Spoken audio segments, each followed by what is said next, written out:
ગણપતિ બાપા જય મહાદેવ મિત્રો ને જય અંબે માં મિત્રો હું છું શોભના જોશી। પાછું એક શિવલિંગની વાત કરું છું।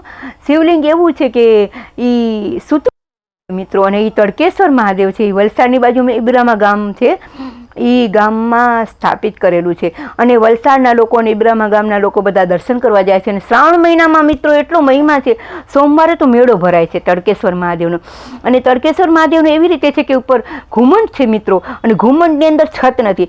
ઘણો પ્રયાસ કર્યો છે છાપરું બાંધવાનો, પણ એ વાવાઝોડાથી પડી જાય છે અને છત બાંધી નથી શકતા। અને પછી એવી રીતે એને સૂર્યની કિરણો, તડકેશ્વર મહાદેવને સૂર્યની કિરણોનું જાય પ્રકાશ પડે ને, એવી રીતે તડકેશ્વર મહાદેવને સૂર્યની કિરણો અને આકાશ એ બે ખુલ્લું, એની મહાદેવે એક ભક્તને આવી અને સપનામાં કીધું હતું કે અહીંયા જ્યારે પણ છાપરું બાંધશો નહીં, કેમ કે મને સૂર્યની કિરણો અને આકાશની મને જરૂર છે। એટલે તો એ નામ તડકેશ્વર પડ્યું છે મિત્રો। તડકો, સૂર્યની કિરણોનો તડકો મહાદેવના શિવલિંગ ઉપર પડે છે, એટલે તો એ તડકેશ્વર નામ પડ્યું છે મિત્રો।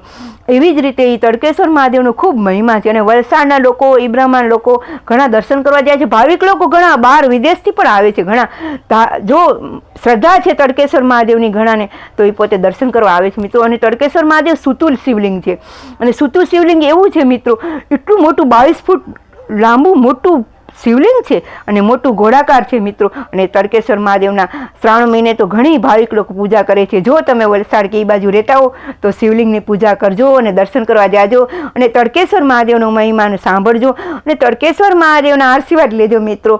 કેમ કે મારે તો શ્રાવણ મહિનો ચાલે છે, એટલે હું મહાદેવના મહિમાનો થોડો મને જેટલું યાદ છે એટલું ગુણગાન ગાઉં છું। જય મહાદેવ મિત્રો। મારો વિડીયો સારો લાગે તો શેર કરજો। ખૂબ ખૂબ ધન્યવાદ છે, અને આ શોભના જોશીને લાઈક કરજો મિત્રો। ખૂબ ખૂબ ધન્યવાદ।